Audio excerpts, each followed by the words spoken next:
તો ફાઇનલી મિત્રો જૂનાગઢની ટ્રીપ અમારા આંકણે પૂરી થઈ અને અમારી જમકુડી એટલે કે ગાડીએ છેલ્લે પથારી ફેરવી નાખી.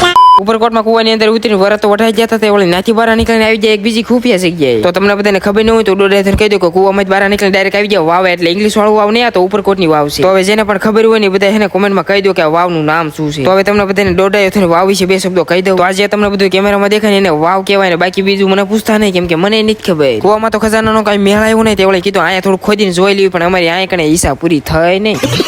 આ પગથિયા જોઈને તો અમારા પગના દિલમાં ઘા વાગે છે, કેમ કે જે જૂનાગઢના ઘા ઉજાણા નથી. આ છે અમારે ઓછા બજેટમાં આવેલો સસ્તો શાહરુખ ખાન. તો ફાઇનલી મિત્રો જૂનાગઢના ઉપરકોટમાં આડાવાળા આટા મારી લીધા રખડી ધરાણા છે. હવે નીકળી જઈશું બારા ઠેલા બેલા કરી વાળા છે.